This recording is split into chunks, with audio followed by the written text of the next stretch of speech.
नमस्कार, सत श्री अकाल, आदाब। दरअसल में कई लोगों ने सवाल किए हैं, सिख धर्म में जो घुसपैठ हुई है वो आरएसएस ने की है। यानी कि आरएसएस का मतलब है हिंदुत्ववादी एक संगठन, ऐसा कहा जाता है। हो सकता है ये हिंदुत्ववादी हो, लेकिन ये हिंदू धर्म से कितना ताल्लुकात रखता है इसको हमें समझना होगा। चलिए बात करते हैं। जिन भाई साहब ने ये मेरे से बात कही है, उन्होंने अपना नाम बताने से, यानी कि पब्लिकली उनका नाम अनाउंसमेंट करने से मना किया है। तो उनकी बातों को हम समझ सकते हैं उन्होंने क्यों कहा, क्या कहा। चलो कोई बात नहीं, मैं आपको मेन टॉपिक पर लाता हूँ और आपको पता लगेगा कि दरअसल में जो कहानी होती है किसी भी धर्म को, किसी भी देश को, किसी भी संस्था को तोड़ने की या उसको ब्रेक करने की या उसको बिखेर देने की, वो असल में होती कैसी है और क्यों होती है, उसके पीछे असल में ये कौन लोग होते हैं, क्या होते हैं, इसको आप समझने की कोशिश करेंगे। डिटेल वीडियो आपको आने वाले समय में बताऊंगा और इस वीडियो में आपको शॉर्टकटली कई चीज़ें बताई जाएंगी और आप समझता हूं कि आप मेरी बात को समझ जाएंगे। अक्सर जब भी मैं सिख धर्म के गुरुद्वारों में कथा करता था या वहाँ पर सिख धर्म संप्रदाय में मैं लेक्चर करता था, तो कई ऐसे लोग रहे हैं जो एक बात हमेशा कहते हैं। लगभग मैं 100 में से लगभग 90 या 95% सिखों को ऐसा लगता है कि आरएसएस ने जो हिंदू धर्म का संगठन माना जाता है, इसने सिख धर्म को हाईजैक कर लिया है, कब्जा कर लिया है। तो आज इसी बात पर मैं बात करना चाहूँगा और मुझ पर भी कई लोगों ने ऐसे ब्लेम किए हैं अब तक कि आरएसएस का आदमी है, एजेंसियों का आदमी है। हालांकि मेरा आरएसएस या किसी एजेंसी या किसी भी गवर्नमेंट से कोई लेना देना नहीं है, लेकिन फिर भी आप अगर ऐसे ब्लेम करते हैं, इल्ज़ाम लगाते हैं, तो शायद आपकी आंखें खोल देगी ये वीडियो, आप समझेंगे। तो अगर आपके पास बुद्धि है तो आप बुद्धि का इस्तेमाल करेंगे, और अगर आप अंधभक्त हैं, आपके पास बुद्धि नहीं है, अंधभक्त हैं किसी भी धर्म संप्रदाय, किसी भी विचारधारा के, तो आप मेरी बात को सोचे समझे बिना मेरे खिलाफ बकवास कर देंगे। समझिएगा, दरअसल में इस दुनिया में एक पॉलिटिकल गेम होता है, राजनीतिक गेम होता है, जिसके अंदर बहुत बड़ी से बड़ी संस्थाएं काम करती हैं और छोटी से छोटी संस्थाएं काम करती हैं। जैसे कि आपको आज जो पंजाब की जो कंडीशन है, जो पंजाब का भूगोल बदल रहा है, पंजाब का इतिहास बदल रहा है और पंजाब की संस्कृति और सभ्यता बदल रही है। इसका कारण क्या है ये आपको समझना है, और इसके कारणों का जो उपाय है, इससे बचने के क्या तरीके हैं, वो भी हमें समझ लेने चाहिए। हालांकि मैं अपने तमाम वीडियो में इसके कई ज़्यादा सॉल्यूशन बताए, इसके उपाय बताए, इसको रोकने के, इसको ठीक करने के, लेकिन कई सिख कट्टरवादी मेरे खिलाफ हमेशा रहे, जिन्होंने आखिरी में मुझे मजबूर किया सिख धर्म छोड़ने के लिए। मैंने एक अनाउंसमेंट दिया, हालांकि मैं कभी इसका सदस्य नहीं था। इसका क्या, मैं किसी भी धर्म संप्रदाय का सदस्य नहीं रहा आज तक, क्योंकि मैं स्टडी करता हूँ, रिसर्च करता हूँ और पब्लिक तक अपनी बात पहुँचाता हूँ कि सच्चाई क्या है। जो समझदार होते हैं वो मेरी बात समझते हैं, जो नासमझ होते हैं वो मेरे खिलाफ हो जाते हैं। ये अक्सर होता है, हिंदुओं में भी होता है, मुसलमानों में, सिखों में, ईसाइयों में, आस्तिक, नास्तिक, बुद्ध, जैन, पारसी, किसी भी धर्म में होता है। मैं जिस पर भी बोलता हूँ, भीड़ मेरे खिलाफ हो सकती है, भीड़ मेरी बातों को समझने की कोशिश करती है, वो उनकी अपनी समझ पर बात होती है। दरअसल में हम बात करते हैं कि इस पंजाब का जो आज माहौल हो चुका है, पंजाब भारत की बात मैं कर रहा हूँ और इसको आपने समझना होगा। पंजाब में आज की डेट में हिंदू और सिख धर्म के लोगों का धर्म परिवर्तन बहुत बड़े लेवल पर हो रहा है, बहुत ही बड़े लेवल पर। और जिसको देखा जाए तो सन 2000 की जो जनगणना हुई थी, उसमें लगभग 1.6% ईसाइयों की आबादी पंजाब में मौजूद थी, और आज लगभग 2024 में जो पंजाब में ईसाई धर्म के मानने वाले लोग हैं उनकी जनसंख्या लगभग 16% के आसपास पहुंच चुकी है। 10 सालों में लगभग 14 से 14.5 और 15% आबादी बढ़ जाना, ये कोई साधारण सी बात नहीं है। इसके पीछे बहुत बड़े कारण हैं। इसके पीछे कई संस्थाएं भी हो सकती हैं। जैसे हमारे देखने में आया तो बहुत ज़्यादा ऑर्गेनाइजेशन इस पर काम कर रही हैं। हालांकि सिखों में ऐसे कई मूर्ख प्रवृत्ति के लोग मैंने देखे हैं, वो सोचने समझने की बात नहीं करते। इनको बचाने के लिए मैंने कई कोशिशें की, लेकिन इन मूर्खों ने हमेशा मुझे जान से मारने की धमकियां दी, मुझे बार बार इल्ज़ाम लगाए। तो क्या हुआ, आखिरी में मैंने सिख धर्म संप्रदाय से अपने को अलग कर दिया। तो मैं समझता हूँ कि शायद अब तो ये अपने आप को बचा लेंगे, जो पंजाब के कट्टरवादी कथावाचक हैं और इनके चेले चपाटे हैं, सिख धर्म के मानने वाले, उनकी बात कर रहा हूँ। बाकी सिख धर्म के मानने वाले जितने भी लोग हैं, उनको आज भी मैं साथ दूंगा, हमेशा मैं उनके साथ खड़ा हूँ, ये मेरा वादा है आपसे। बात करते हैं पंजाब का। असल में ये सारा हश्र हुआ कैसे। आज भारत में जब हम देखते हैं, भारत में 3 राज्य हैं, मणिपुर, मिजोरम और नागालैंड। ये 3 स्टेट में सबसे ज़्यादा ईसाई रहते हैं। इनको अगर हम कहते हैं, ये क्रिश्चियन स्टेट माने जाते हैं इंडिया के अंदर। उसके बाद अगर चौथा कोई अगर राज्य बन रहा है ईसाई मुल्क, तो वह है पंजाब। पंजाब में 250 साल गुरु नानक से लेकर गुरु गोविंद राय अर्थात गुरु गोविंद सिंह नाम से जिन्हें जाना जाता है, इन्होंने 250 साल 250 साल अपने जीवन के बलिदान कर दिए। यहाँ पर इस पंजाब की मिट्टी में अपना जीवन लगाया। और हैरानी की बात है कि ये पंजाब की मिट्टी को ऐसा क्या हुआ कि पंजाब की हवा बदल गई, पंजाब का भूगोल और इतिहास खतरे में पड़ गया। पंजाब की सभ्यता और पंजाब का जो संस्कृति है, वो दोनों खतरे में आ गया। ऐसा क्या हुआ, ये हमें थोड़ा समझना होगा। क्या 10 सिख गुरुओं की जो शिक्षाएं हैं, क्या वो कमजोर हैं? क्या फिर 10 सिख गुरुओं ने जो मिलकर जो गुरु ग्रंथ बनाया, इसमें लिखी गई वाणियों में क्या ताकत नहीं रही? या फिर जो गुरु ग्रंथ में मौजूद रैदास यानी कि संत शिरोमणि गुरु रविदास जिनको कहा जाता है, या फिर कबीर या शेख फरीद जिनको शकरगंज शेख फरीद कहा जाता है, या उसके बाद सदना कसाई इत्यादि तमाम जितने भी इसमें हैं गुरु हैं, सूफी हैं, संत हैं, भगत हैं और भट्ट हैं, क्या इनकी वाणियों में आज जान नहीं रही? जो पंजाब का इतिहास और भूगोल, पंजाब की सभ्यता, पंजाब की संस्कृति खतरे में पड़ गई। यानी कि अगर सीधा सीधा कहा जाए, सबसे बड़ा खतरा अगर किसी को है तो पंजाब के अंदर सिख धर्म के मानने वाले लोगों को है। और अगर दूसरे नंबर पर अगर बात कही जाए तो हिंदू धर्म के मानने वालों को सबसे बड़ा खतरा है। अगर हम सही स्पष्ट बात कहें तो पंजाब में सबसे बड़ा खतरा अगर किसी 2 धर्मों को है तो हिंदू और सिख धर्म को है। ऐसा क्या हो गया कि पंजाब की मिट्टी आज अपना रंग बदलने लग गई। पंजाब की मिट्टी आज अपने स्वाद को बदल चुकी है। पंजाब के पानी में ऐसा क्या हुआ कि वहाँ जहर मिल गया और पूरे पंजाब का जो माहौल है वो पूरा का पूरा नष्ट होने लग गया। इसके लिए हमें थोड़ा डिटेल समझना होगा। इसके सबसे बड़े जो कारण हैं, कुछ कट्टरवादी हिंदू जो ग्रुप के लोग हैं और कुछ कट्टरवादी सिख ग्रुप के लोग हैं, ये इसके जिम्मेदार हैं। दूसरे नंबर पर इसके जिम्मेदार अगर कोई हैं, कुछ हिंदू धर्म के कथावाचक हैं और कुछ सिख धर्म के कथावाचक हैं जो कट्टरवादी मानसिकता रखते हैं।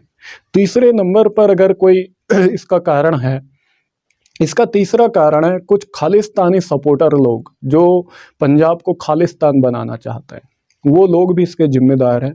उसके बाद अगर इसका जिम्मेदार कोई है तो पंजाब में सिख धर्म के अंदर फैलने वाला जातिवाद इसका सबसे बड़ा कारण है।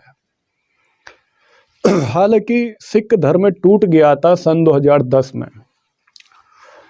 सन 2010 में जब सिख धर्म टूटकर एक नया धर्म बना था, उस धर्म का नाम था रविदासिया धर्म। ये रविदासिया धर्म को मानने वाले लोग वो लोग हैं जो संत शिरोमणि गुरु रविदास यानी कि रैदास की वाणी को और रैदास को अपना गुरु मानते हैं।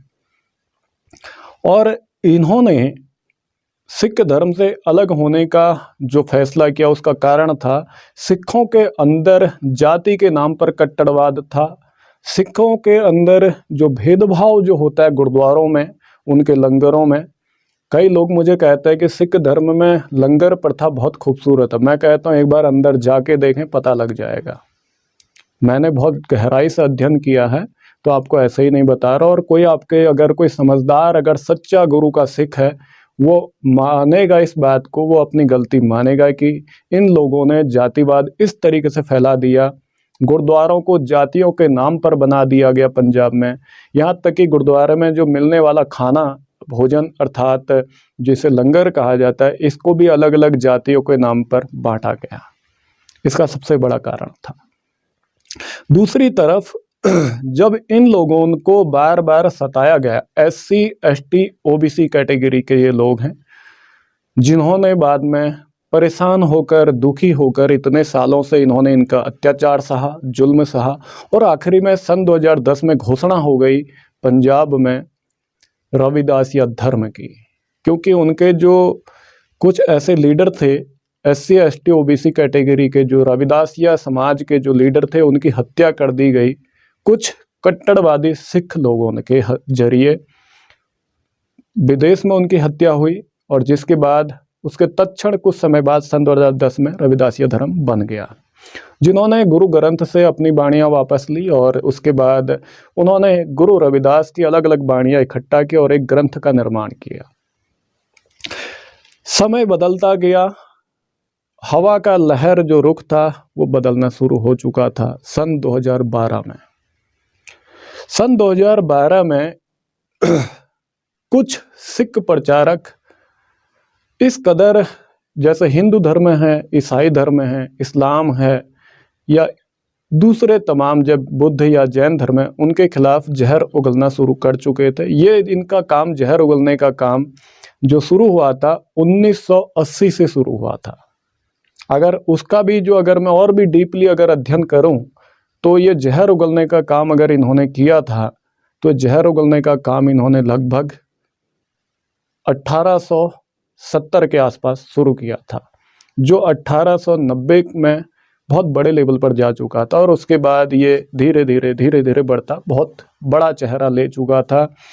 जो गुरुद्वारों में पंजाबी में कथा करते तो अक्सर दूसरे धर्मों की बुराई करते थे। इस वजह से कुछ लोगों की एक टीम एक्टिवेट हुई। मैं उसको सामने नहीं बता रहा हूँ, ऐसे कई ग्रुप की डिटेल मेरे पास आ चुकी हैं। और ये बात अभी कल मेरी अमेरिका किसी से बात हुई थी, मैंने उनको भी शेयर की थी कि भाई ऐसे ऐसी बात है और इन्हें इसका इलाज करना चाहिए, जो ये बीमारी फैल चुकी है।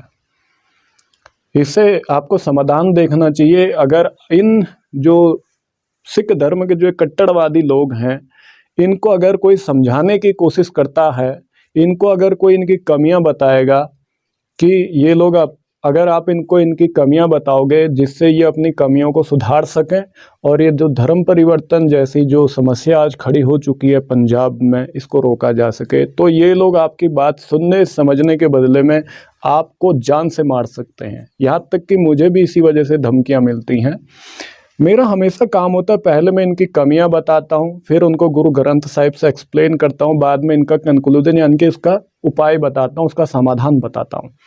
ये लोग वीडियो पूरी देखते नहीं हैं और बदले में हमें या किसी और को जान से मार देने की धमकियां देते थे। यहाँ तक कि सिख धर्म में ऐसे कई फैसले हुए, जो बड़े से बड़े विद्वान हुए, उनको सिख धर्म से निकाल दिया गया, जिसको पंजाबी में कहा जाता है सिख पंथ से छेक देना, यानी कि सिख धर्म से जबरदस्ती निकाल दिया गया ताकत के दम पर।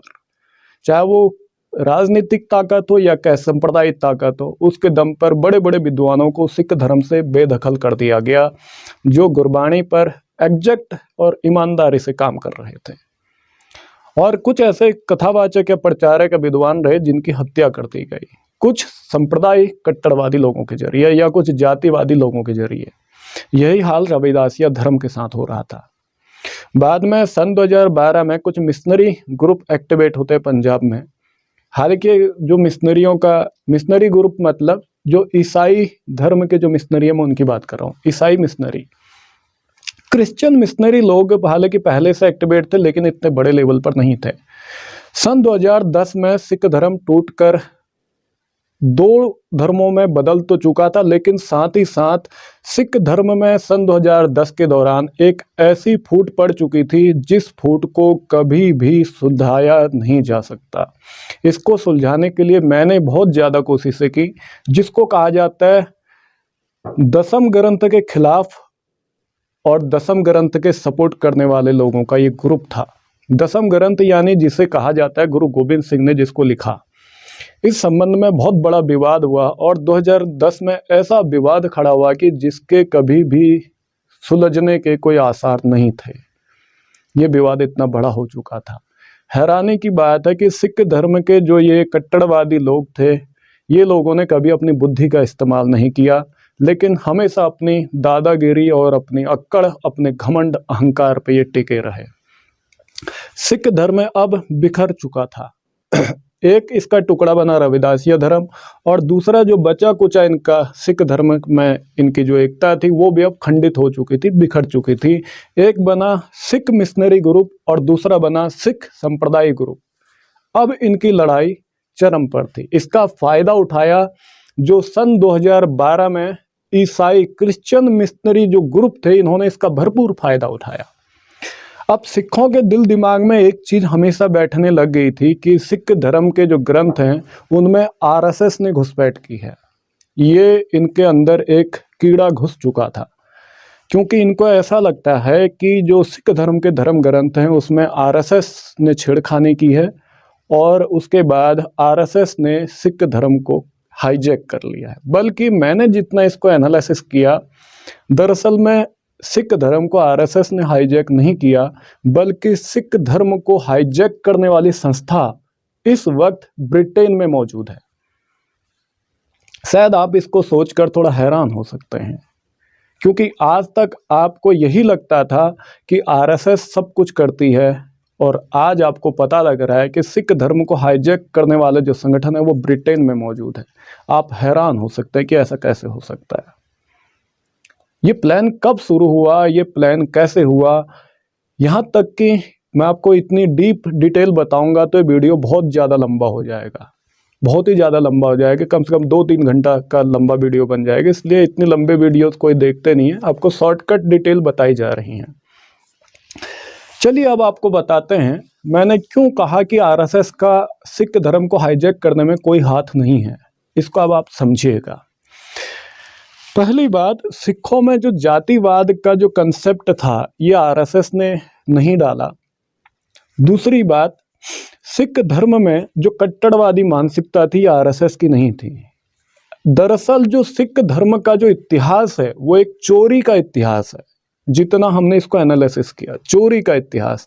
चोरी का इतिहास कहने का मतलब मेरा ये है, कुछ बातें सही हैं और कुछ ज़्यादातर बातें वो गलत हैं।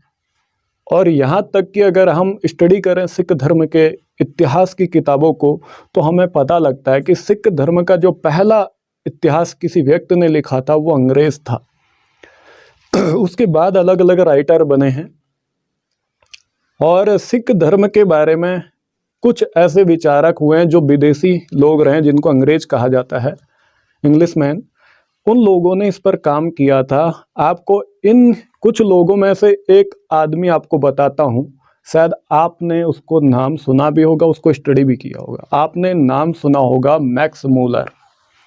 मैक्स मूलर के बारे में अक्सर हर भारतीय विद्वान जानता है, जो भी फिलॉसफी को अध्ययन करता है या किसी धर्म शास्त्र या ग्रंथ किताब को अध्ययन करता है। मैक्स मूलर ने भारत के तमाम धर्मों पर अपनी मानसिकता से अलग अलग किताबें लिखी, चाहे वो हिंदुओं के हों या मुसलमानों के हों या ईसाइयों के हों या फिर सिखों के या बुद्ध या जैन धर्म या फिर पारसी धर्म।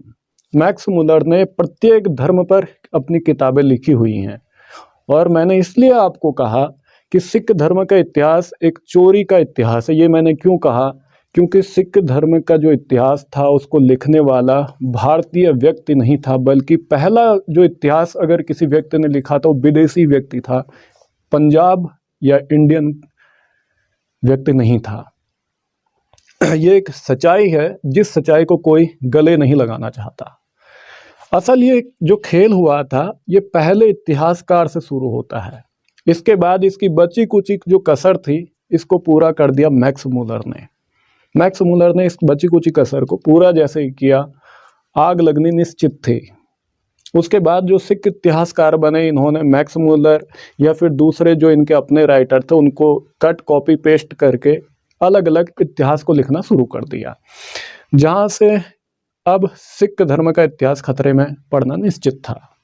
क्योंकि कई सिख सांप्रदायिक कथावाचक मेरे खिलाफ हैं। वो इसलिए हैं क्योंकि मैं हिंदी बोलता हूँ, दूसरा मेरा जन्म एक हिंदू घराने में हुआ था, इसलिए वो मेरे खिलाफ है। उनको लगता है शायद हिम्मत सिंह किसी एजेंसी का आदमी है। आप बहुत बड़ी गलती कर रहे थे, मैं आपको हमेशा समझाता था, लेकिन अब मुझे आपसे कोई मतलब नहीं, इसलिए मैं आपको कहता आप मेरे रास्ते में ना आए। मैं पंजाब की बात कर रहा हूँ, मैं पंजाब का जो सभ्यता संस्कृति है मैं उसकी बात कर रहा हूँ, इसलिए आपको समझना होगा। बाद में धीरे धीरे जब ये सारा मसला आता है 2012 में, पंजाब में कुछ क्रिश्चियन मिशनरी जो बड़े स्कॉलर थे वो एक्टिवेट हो चुके थे, जिन्होंने सन 2014, सन 2016 और सन 2018 में ऐसा किरदार निभा दिया कि पंजाब में सिख और हिंदुओं का धर्म परिवर्तन होना लाजमी हो चुका था। इसका एक दूसरा बड़ा कारण था, पंजाब के लोग हमेशा आपस में लड़ते रहे, भाषा के नाम पर, जाति के नाम पर, धर्म के नाम पर। ये लोगों ने कभी अपनी बुद्धि का इस्तेमाल नहीं किया। मैंने अक्सर देखा है पंजाब में जो ये कट्टरवादी लोग हैं, इनका आईक्यू लेवल, इनका दिमागी स्तर बहुत ज़्यादा छोटा है, बहुत ही ज़्यादा कम है। ये कभी किसी चीज़ को समझने की कोशिश नहीं करेंगे, बल्कि लड़ने, मरने, मारने की बातें सोचते हैं। इससे ज़्यादा इनके दिमाग काम करते नहीं। अब बात क्या थी कि जो पंजाब के अंदर जो हिंदू और सिख धर्म के जो मानने वाले लोग थे और इनके हिंदुओं के संगठन और सिखों के संगठन थे, इनको आपस में लड़ाया जा रहा था। असल पूरी कहानी यहाँ थी, यानी कि हिंदुओं के जो अपने संगठन थे उनको उकसाया जा रहा था सिख धर्म के संगठनों के खिलाफ। सिख धर्म के जो अपने संगठन थे उनको भड़काया जा रहा था हिंदू धर्म के संगठनों के खिलाफ। जिससे क्या हुआ, हिंदू धर्म के मानने वाले जो ये संगठन के लोग थे और सिख धर्म के मानने वाले जो संगठन के लोग थे, ये आपस में एक दूसरे के विरोध में खड़े हो गए और कट्टर दुश्मन बन गए, एक दूसरे के खिलाफ हो गए। जिसका भरपूर फायदा पंजाब के ईसाई यानी कि क्रिश्चियन मिशनरियों ने उठा लिया और वो अपने मकसद में कामयाब हो चुके थे। सन 2020 में आने तक जो पंजाब की जो भौगोलिक स्थिति थी वो काफ़ी हद तक बदल चुकी है। आज पंजाब में ऐसे कई गांव हैं जहां पर हिंदू और सिख रहते थे, वो सारे के सारे गांव ईसाइयों में तब्दील हो चुके हैं। यानी कि उन गांवों के लोग जो हिंदू और सिख धर्म को मानने वाले थे, वो सारे के सारे लोग ईसाई धर्म को अपना चुके हैं। ऐसे कई ज़्यादा गांव हैं। फगवाड़ा की तरफ आप देखें पंजाब में, जालंधर में देखें, लुधियाना में देखें, पटियाला के पास में पातड़ा है वहाँ पर देखें, हरियाणा के बॉर्डर और पंजाब के बॉर्डर से रिलेटेड कई गांव हैं। गुरदासपुर और होशियारपुर की तरफ देखें, अमृतसर में देखें, खुद जिसे गोल्डन टेम्पल कहा जाता है या हरमंदर साहिब कहा जाता है, दरबार साहिब कहा जाता है, इसके आसपास आप देखेंगे वहाँ गुरुद्वारे, मंदिर से कई ज़्यादा चर्च खड़े हो चुके हैं। इसका कारण था हिंदू कट्टरवादी और सिख कट्टरवादियों का पागलपन, जो आपस में लड़ रहे थे और पब्लिक को हिंदू और सिख में एक दूसरे के खिलाफ भड़का रहे थे। अब इन जो सिख धर्म के जो कट्टरवादी लोग थे, इन्होंने कभी बुद्धि का इस्तेमाल नहीं किया। इनको हमेशा लगता था कि हिंदू धर्म में जो आरएसएस नाम की जो संस्था है, जिसको जो इंटरनेशनल कोर्ट है वहाँ से जो इंटरनेशनल कई संस्थाएं हैं, उन्होंने इसको एक आतंकी संगठन तक घोषित किया हुआ है आरएसएस को। तो इनको हमेशा ऐसा लगता था कि आरएसएस ही सब कुछ कर रही है, बल्कि जो ये फूट डालने का काम किया था, ये इसको लीड करने वाले जो संस्थाएं थी वो गवर्नमेंट के अंडर में काम करती है। जो नॉन गवर्नमेंट ऑर्गेनाइजेशन है वो सारी की सारी इंग्लैंड और जर्मनी में मौजूद हैं। आप थोड़ा इस चीज़ को सुनकर हैरान मत हो रहे होंगे, आप हैरान मत होइए, अभी तो बहुत कुछ आपको पता लगना है। डिटेल वीडियो जब मिलेंगी आप तब समझेंगे कि असल कहानी हुई क्या है। अगर सोचने वाली बात है, अगर आरएसएस ने पंजाब में सिख धर्म को कब्जा किया है या पूरे दुनिया भर के सिख धर्म को अगर आरएसएस ने कब्जा किया है, तो सोचने की बात है कि जिस समय आरएसएस का गठन होता, आरएसएस नाम की संस्था जब बनी ही नहीं थी इस धरती पर, उससे पहले सिख धर्म का इतिहास लिखा गया था। तो सोचने की चीज है कि सिख धर्म के इतिहास को बदला किसने। सिख धर्म का इतिहास जो बदला गया था वो 1840 के आसपास वो समय सामने आता है। 1835 से 1836, 1837, 1838, 1839 और 1840 में ऐसे कई धर्म ग्रंथ लिख दिए गए सिख धर्म इतिहास के संबंध में, जिन्होंने पूरा सिख धर्म के इतिहास को पलट के रख दिया था, फेरबदल हो चुका था। और इसी दौरान हिंदू धर्म के कई धर्म ग्रंथों, शास्त्रों पर भी हथियार आजमाए गए थे, जिसके बाद हिंदू धर्म के कई शास्त्रों में भी उनके जो अर्थ थे उसको बदल दिया गया। जैसे कि आपको एक एग्जाम्पल के तौर पर बताऊंगा, जब हम महाभारत यानी कि जय संहिता को पढ़ते हैं, उसका अध्याय नंबर 66 से एक चैप्टर लिया हुआ है श्रीमद् भगवद गीता। उसमें जब शुरुआती दौर पर हम पढ़ते थे उसमें 700 से ज़्यादा श्लोक मिलते हैं, लेकिन आज वर्तमान में उसमें कुल 700 श्लोक या कई जगह तो 700 से भी कम श्लोक मिलते हैं श्रीमद् भगवद गीता में। तो फिर सोचने की बात है, हिंदुओं की जो धर्म शास्त्र है भगवद गीता, इसमें इनकी श्लोकों की काउंटिंग कम करने वाला कौन सा संस्था है? वो कौन सी आरएसएस है? क्योंकि आरएसएस का तो उस समय गठन नहीं हुआ था, आरएसएस तो बनी ही नहीं थी जब ये सब हादसा हो रहे थे। लेकिन हिंदुओं को लगता था आरएसएस करती है, और जो हिंदू हैं उनको लगता है खालिस्तानी कुछ कर रहे हैं, और जो खालिस्तानी जो ग्रुप के लोग माने जाते हैं जिनको, या सिख लोग जिनको कहा जा रहा है, क्योंकि सारे सिख खालिस्तानी हैं नहीं, और सिखों के अंदर दिमाग में ये डाल दिया गया कि आरएसएस ये सारा काम कर रही है, बल्कि हकीकत कुछ और थी। अगर आरएसएस अगर पंजाब में फूट डालती, पंजाब में अगर सिखों के धर्म ग्रंथों पर अटैक करती, तो सोचने की बात है पंजाब में हिंदू धर्म के लोगों का धर्म परिवर्तन क्या ईसाई धर्म के लोग कर पाते? बिल्कुल नहीं कर पाते। अगर सब कुछ, अगर लीड प्लान करने वाला अगर आरएसएस का आदमी होता, तो फिर पंजाब में हिंदुओं का धर्म परिवर्तन होना नहीं चाहिए था। लेकिन हो रहा है उल्टा, क्योंकि पंजाब में हिंदू लोग भी ईसाई धर्म अपना रहे हैं और सिख लोग भी ईसाई धर्म अपना रहे हैं।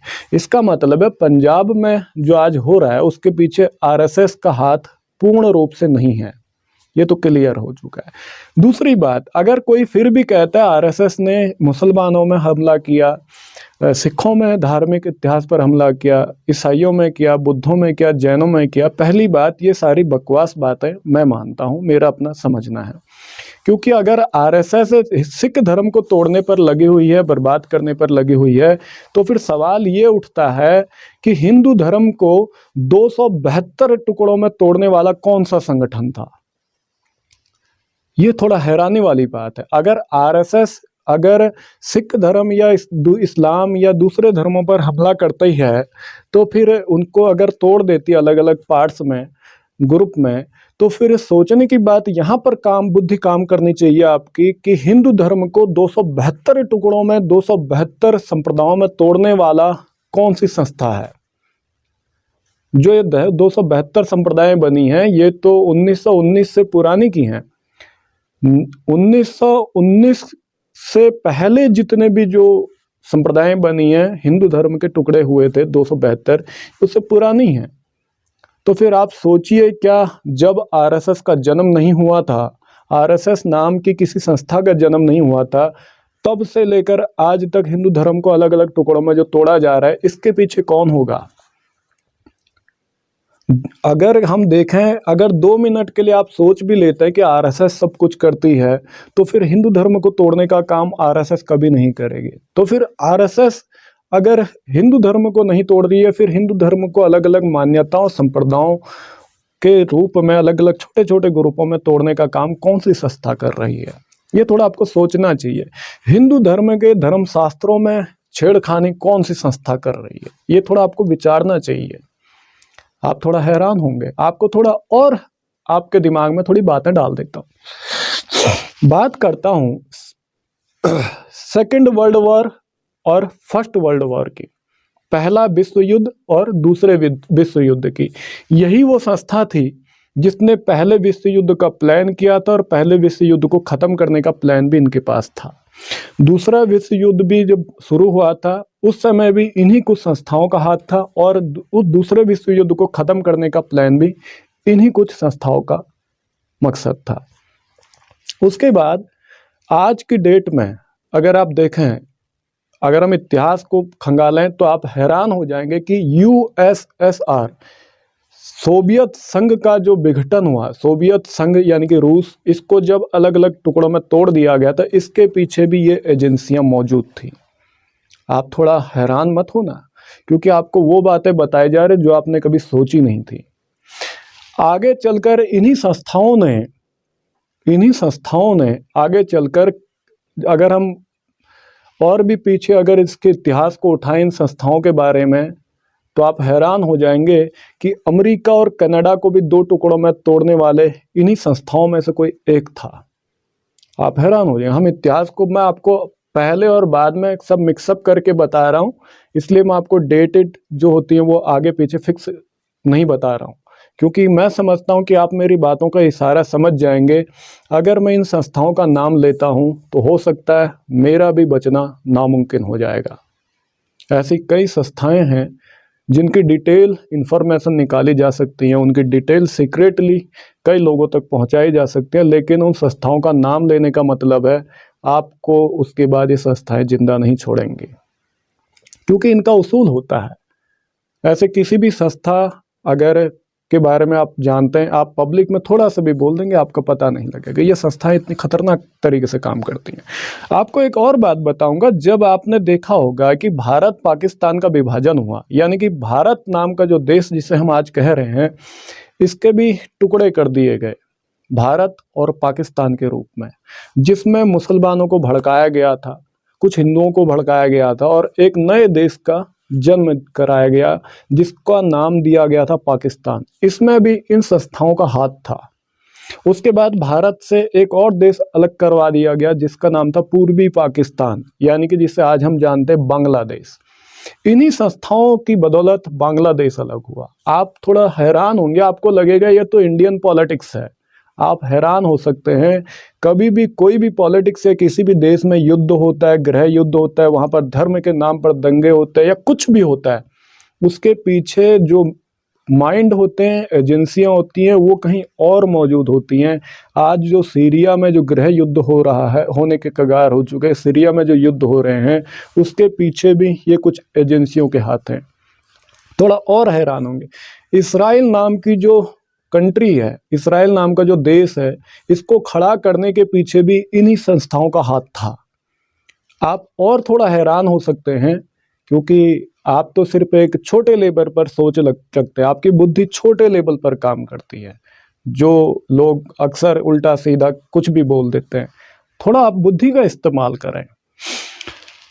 उसके बाद आज जो अरब में जो हो रहा है, अरब में जो सब घटनाएं घट रही हैं, उसके पीछे भी ये संस्थाएं। आपको एक और बात मैं आज कह रहा हूं, मैं जिंदा रहूं या ना रहूं, लेकिन आप तो जिंदा रहेंगे। आप नहीं रहेंगे, आपके बच्चे, आपके आने वाली पीढ़ी जिंदा रहेगी, क्योंकि मैं तो अनमैरिड हूं। अगर मुझे अभी मार दिया जाएगा तो मैं तो देखूं ना देखूं, लेकिन आप देखोगे। अरब में हर वो चीज़ एक्टिवेट होने वाली है। सऊदी अरब की बात मैं कर रहा हूँ, मोरक्को की बात मैं कर रहा हूँ, चेचनिया की बात मैं कर रहा हूँ, उसके बाद दुबई की बात मैं वो कर रहा हूँ। जो इस्लामिक कल्चर वहाँ पर है वो टोटली आने वाले 15 साल के अंदर में ख़त्म हो जाएगा। ये मैं आपको कहता हूँ, आप इसको लिख सकते हैं अपनी डायरी में। और मैं आपको बता दूँ कि ये जो वीडियो रिकॉर्ड हो रहा है, ये हो रहा है 28 दिसंबर 2024 को। अब आपको आज मैं डेट बता रहा हूँ, इसको नोट कर लें। आने वाले 10 से 15 साल में, यानी कि मैं आपको सीधा सीधा कहूँ 2040 तक अरब में इस्लामीकरण जो है वो ख़त्म हो चुका होगा। गल्फ स्टेट में जितनी भी कंट्रियां आती हैं उनमें इस्लाम का दबदबा ख़त्म हो जाएगा। ये मैं आज आपको क्लियर बता रहा हूँ। कई लोग मुझे कह रहे थे भैया कुछ भी बोल देते हो, जितना आप सोच नहीं सकते उससे ज़्यादा माइंड इस्तेमाल करता हूँ और आपकी समझ से बाहर की चीज़ें एनालिसिस करके सामने रखता हूँ। उसके बाद जितना हमारे पास इंफॉर्मेशन इकट्ठी हुई है उसमें एक चीज़ और आई है। आपने देखा होगा भी कुछ समय पहले म्यांमार और बांग्लादेश में हिंसक गतिविधियां हुई थी। इसके पीछे भी ऐसे कुछ संस्थाओं के हाथ थे जिसमें हिंदू मुस्लिम दंगे हुए थे और भी कई चीज़ें हुई थी। आज जो पाकिस्तान और इस तालिबान के बीच में जो युद्ध के आसार बन चुके हैं उसके पीछे भी ये संस्थाएं हैं। आप थोड़ा और हैरान होंगे, कश्मीर का मुद्दा जो भारत में आज बार बार खड़ा हो जाता है, इसके पीछे आपको क्या लगता है? क्या भारत की सरकार और पाकिस्तान की सरकार का मुद्दा है? नहीं, मुद्दा कहीं और है। दरअसल में हम लोग बीमार हैं, मानसिक बीमारी से हम ग्रसित हैं। हमारा समाज बीमार है। हमारा समाज में ऐसा व्यक्ति खड़ा नहीं होता जो इतनी गहराई से सोचने का काम करे। आप देखिए, अगर बारीकी से देखें, अगर आप सोचें कि आरएसएस ही सब कुछ कर रही है तो ये बताओ सऊदी अरब में इस्लाम को ख़त्म करने का काम आरएसएस किस आधार पर करेगी? आरएसएस की वहाँ जड़ें नहीं है। आरएसएस भारत तक सीमित हो सकती है, भारत में भी पूरी नहीं है। भारत में खुद हिंदू धर्म खतरे में पड़ रहा है। हिंदू धर्म के लोग इस्लाम या फिर ईसाइयत में जा रहे हैं। फिर ये कैसे हो सकता है पॉसिबल? एक आरएसएस एक छोटा सा ग्रुप, ये अकेला हिंदू धर्म का ग्रुप जिसको माना जाता है, ये अकेला ईसाई, बुद्ध, जैन, उसके बाद सिख, मुसलमान, उसके तमाम जो धर्म यहाँ पर मौजूद हैं भारत में, इनको अकेला अटैक कैसे कर सकता है? क्या आरएसएस के पास इतनी बड़ी इंटेलिजेंस है? बिल्कुल नहीं है। तो फिर जब आरएसएस का जन्म नहीं हुआ था तब इतने ज़्यादा जो वारदात हुई हैं उसके पीछे कौन सी एजेंसी का हाथ होगा? इसको थोड़ा सोचिएगा आप। आज बुद्ध धर्म के लोगों को और हिंदू धर्म के लोगों में आपस में टकराव जो पैदा करवाया जा रहा है मंदिरों के नाम पर, बौद्ध मठों के नाम पर, उसके पीछे कौन सी एजेंसी है? थोड़ा उसको सोचिएगा आप। क्या बुद्ध लोग जो बार बार हिंदू मंदिरों पर अपने दावेदारी कर रहे हैं, या हिंदू लोग उन मठों पर अपनी दावेदारी कर रहे हैं, या फिर मुस्लिम मस्जिदों का या मुस्लिम हिंदू मंदिरों और मुस्लिम लोगों का जो आपस में विवाद चल रहा है, उसके पीछे एक्चुअल में है कौन? क्या आपने कभी सोचा इस चीज को? नहीं सोचा होगा, क्योंकि आपकी बुद्धि उतनी काम कर ही नहीं सकती। थोड़ा और गहराई से आप सोचिए, और गहराई से। पंजाब आने वाले समय में जो मेरे को अब तक एनालिसिस में रिकॉर्ड मेरे सामने आया है, आने वाले 2045 तक पंजाब पूर्ण रूप से ईसाई राज्य बन चुका होगा। अगर आज तुम इसको नहीं रोकोगे, नहीं समझ सकते, तो मैं कहता हूं कि तुम्हें फिर साक्षात भगवान भी अगर तुम्हें संभालने आ जाए तुम नहीं संभल पाओगे। आज जरूरत है तुम्हें होश में आने की। जो लोग मेरे खिलाफ हैं, मेरे को इतनी धमकियां दे रहे हैं, क्या होगा? मैंने आपके रास्ते से मैंने अपने कदम पीछे हटा दिए, लेकिन तुम भूल चुके हो कि तुमने कैसे इंसान को गवा दिया अपने यहाँ से। तुम भूल चुके हो कि तुमने किसको गवाया है।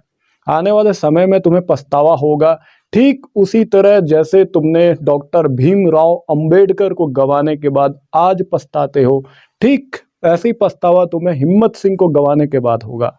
ये मैं आपको गारंटी देता हूँ। मैंने आपको कहा आने वाले समय में सऊदी अरब से इस्लाम का सफाया हो चुका होगा। फॉर्मेलिटी के लिए वहाँ मुसलमान तो होंगे, लेकिन इस्लाम खत्म हो चुका होगा। अरब में गल्फ स्टेट जो है वहाँ पर इस्लाम बिल्कुल मिट चुका होगा, लेकिन मुसलमान आपको दिखाई देंगे जो फॉर्मेलिटी के लिए होंगे। वहाँ से इस्लाम आपको नहीं मिलेगा। एक और बात आपको बताता हूँ, एक और बात बताता हूँ। जो बलूचिस्तान और पाकिस्तान का जो मुद्दा है उसमें भी कुछ एजेंसियों के हाथ होते हैं। आपको क्या लगता है कि आपके पास दिमाग है? जो लोग बहुत कह रहे थे, तो बलूचिस्तान और पाकिस्तान के मुद्दे में तो आरएसएस कुछ नहीं कर सकती। क्योंकि आरएसएस तो भारत तक सीमित है ना, थोड़े बहुत एरिया में, वहां तो कुछ नहीं कर सकती। तो फिर बालूचिस्तान और पाकिस्तान के मुद्दे में कौन इंटरफेयर कर रहा है बार बार? अफगानिस्तान, तालिबान जिसको कहा जाता है, उसके और पाकिस्तान के मुद्दे में कौन काम कर रहा है? किसका दिमाग है ऐसा? सोचिएगा एक बार सोचिएगा। नेपाल जो देश है, नेपाल देश को पूर्ण रूप से ईसाई देश बनाने की जो कोशिश की जा रही है, उसके पीछे कौन सी संस्थाएं काम कर रही हैं? एक बार सोचिएगा, कहां पर वो संस्थाएं हैं? नेपाल दुनिया का दूसरा सबसे बड़ा हिंदू देश माना जाता है। तो फिर इस नेपाल को ईसाई मुल्क बनाने की तैयारी करने वाले लोग कौन हैं? ये कौन सी एजेंसियां, कौन से सिस्टम्स हैं? एक बार सोचिएगा। इंडोनेशिया जो पूरा का पूरा हिंदू देश था, इस पूरे इंडोनेशिया को अगर आप कैलकुलेट करें, मुस्लिम देशों में सबसे ज्यादा आबादी वाला देश अगर कोई है तो इंडोनेशिया है। इस इंडोनेशिया को पूर्ण रूप से मुस्लिम देश बनाने के पीछे क्या मकसद था और क्या कारण थे? कभी इसको आपने सोचा? नहीं सोचा होगा। एक पूरा देश किसी दूसरे धर्म के रूप में बदल जाता है, ये कैसे पॉसिबल है? हैरानी है। पूरा इंडोनेशिया जो था हिंदू देश था, आज की डेट में ये इंडोनेशिया पूरा का पूरा मुस्लिम देश बन गया। ऐसा कैसे हो गया अचानक? लेकिन आप जब अभी नहीं समझेंगे, आप आने वाले समय में तब आपको होश आएगा जब आपके हाथ में रेत पूरी फिसल चुकी होगी, आपके हाथ में कुछ नहीं होगा, तब आपको मेरी कही हुई बातें याद आएंगी। शायद उस दिन हिम्मत सिंह जिंदा नहीं रहेगा, ये सच्चाई है। हिम्मत सिंह उस दिन मारा जा चुका होगा, हिम्मत सिंह के ऊपर कई केस हो चुके होंगे, हिम्मत सिंह इस दुनिया में मौजूद आपको नहीं मिलेगा। यानी कि हिम्मत सिंह, यानी मैं अपनी बात कर रहा हूँ, शायद मैं उस दिन आपको जिंदा ना मिलूं, लेकिन मेरी बात आपको मिलेंगी कि आने वाले टाइम में अरब कंट्रीज जितनी हैं वहां से इस्लाम खत्म हो चुका होगा। जब मैंने आपको इतने बड़ी चीज अगर बोल दिया, इसके पीछे आरएसएस नहीं होगी, इसका मतलब निश्चित है। तो फिर अरब में कौन से धर्म के लोग एक्टिवेट होंगे? कोई नया धर्म होगा क्या? ऐसा नहीं है। मुसलमान आपको दिखेंगे, दूसरे धर्मों के लोग दिखेंगे, लेकिन इस्लाम वहां से खत्म हो चुका होगा। इस्लाम खत्म होने का मतलब फॉर्मेलिटी के लिए मुसलमान हैं, लेकिन जिनको इस्लाम का कुछ पता नहीं है, ये होगा वहां। और भी आपको समझना चाहिए, सऊदी अरब के मक्का में, सऊदीया गवर्नमेंट मुस्लिम गवर्नमेंट है, सऊदी अरब मुस्लिम देश है। उसके बाद सऊदीया में जो स्थित मक्का शहर है, ये भी मुस्लिम शहर है।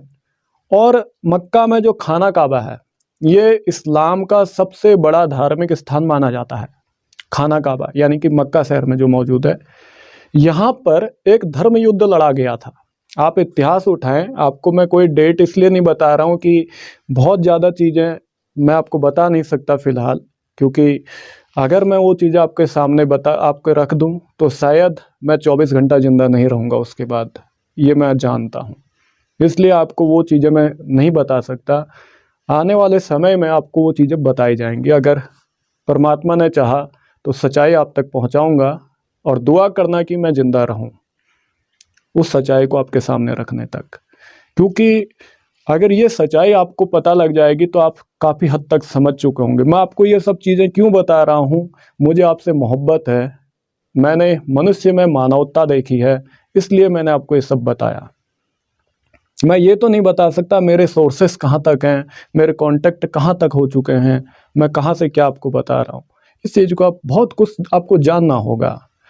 और सबसे बड़ी चीज़ ये थी कि जो मक्का में धर्म युद्ध लड़ा गया था, सोचने की चीज़ है, धार्मिक स्थान मुसलमानों का था, दुनिया में सबसे बड़ा धार्मिक स्थान है मक्का में जो स्थित खाना काबा है। उसके बाद यहाँ पर जो पब्लिक जाती है, सारे मुस्लिम पब्लिक थी। इसी स्थान पर जो हथियारबंद जो लोग थे वो भी मुसलमान थे, और जो सामने जो फौज खड़ी थी वो भी मुसलमानों की थी, और गवर्नमेंट में जो सत्ता थी वो भी मुसलमानों की थी, और देश भी मुसलमानों का था। तो फिर ये मक्का में जो लड़ा जाने वाला धर्म युद्ध का प्लान था, ये किसने बनाया था? एक बार सोचिएगा। क्या फिर मक्का में लड़ने वाले लोगों को ये कह देना चाहिए था कि सऊदीया गवर्नमेंट मुसलमानों के खिलाफ है? नहीं कहना चाहिए था, क्योंकि उनको समझ में आ चुका था कि ये बहुत बड़ा प्लान था। उसके बाद एक और ग्रुप आपको बताता हूँ। जापान में एक ग्रुप था ओम श्रिंक्यो। ओम श्रिंक्यो ग्रुप ने भी यही कुछ किया था और उस धार्मिक स्थान में भी एक धर्म युद्ध लड़ा गया था, जिसका प्लान भी ऐसी कुछ एजेंसियों ने किया था। जिसके बाद 1984 अमृतसर पंजाब भारत में एक और धर्म युद्ध लड़ा गया था, जिसका प्लान भी बहुत पहले बनाया गया था और सिखों को ऐसा मालूम पड़ा कि इंडियन गवर्नमेंट उन पर हमला कर रही है, इंडियन आर्मी हमला कर रही है। दरअसल में वहाँ पर दोनों मुखौटे थे, इंडियन गवर्नमेंट के जो लीडर थे वो भी और जो सिख धर्म के लीडर थे वो भी। यानी कि आपको सीधा सीधा कह दूं, एक मोहरा भिंडरावाला था तो दूसरा मोहरा इंदिरा थी, यानी कि इंदिरा गांधी। दोनों मोहरे थे और शतरंज की चाल चलने वाला कहीं दूसरे देश में बैठे हुए कुछ लोग थे, जिसके बाद सिख लोग अपने आप इंडियन गवर्नमेंट के खिलाफ हो गए।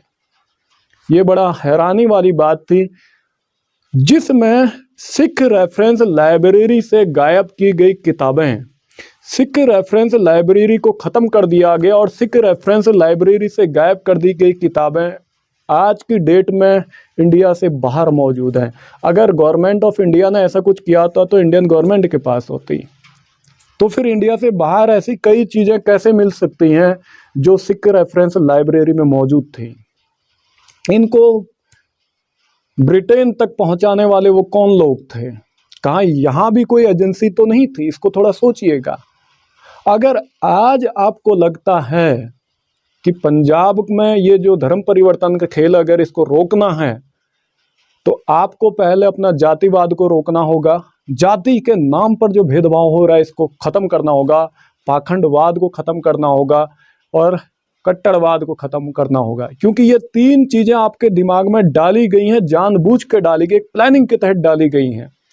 आपको गुरु ग्रंथ के सही अर्थ देने होंगे, सवाल जवाब चैलेंजिंग डिबेट आपको रखनी होगी, तभी सिख धर्म को बचाया जा सकता है। नहीं तो सिख धर्म नेस्तनाबूद होने वाला है आने वाले सन 2040 तक पंजाब के अंदर।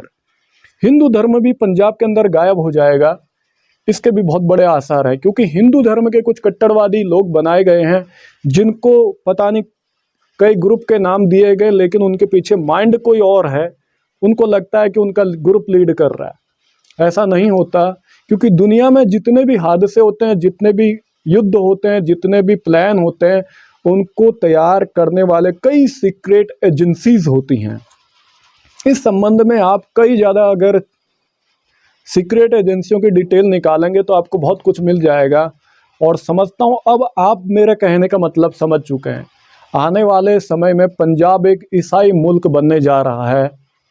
इसके पीछे प्रमोट करने वाले लोग, इसको फंडिंग करने वाले लोग और गरीब लोगों और दूसरे लोगों को ब्रेन वॉश और उनको पैसे का लालच देकर ईसाई बनाने वालों को ये फंडिंग करने वाले लोग क्या सच में आरएसएस के हैं या फिर कहीं ब्रिटेन या जर्मनी में बैठे हुए कुछ संस्थाओं के लोग हैं? एक बार बुद्धि का इस्तेमाल जरूर करना, आप समझ जाएंगे कि सिख धर्म को असल खतरा आरएसएस से है या फिर उस ग्रुप से है। साथ ही साथ अगर कल को इंडिया पाकिस्तान, इंडिया चाइना का अगर लड़ाई हो जाता है तो इसके पीछे भी कहीं ना कहीं एजेंसियों का हाथ आपको मिलेगा। उम्मीद करता हूँ आप मेरी बात को समझेंगे और ईमानदारी से इंसानियत को बचाने के लिए अब मेरा सहयोग करेंगे। मैं जातिवाद, धर्मवाद, रूढ़िवाद, कट्टरवाद को ख़त्म करना चाहता हूँ। इस पृथ्वी को प्यार मोहब्बत में एक बार फिर एक परिवार की तरह देखना चाहता हूँ। आप सबका मैं बहुत बहुत शुक्रगुजार हूँ। बुद्धि का इस्तेमाल करें, मानवता को बचाने के लिए अपना एक कदम बढ़ाएं। मुझे आप सबके सहयोग की ज़रूरत है। शुक्रिया।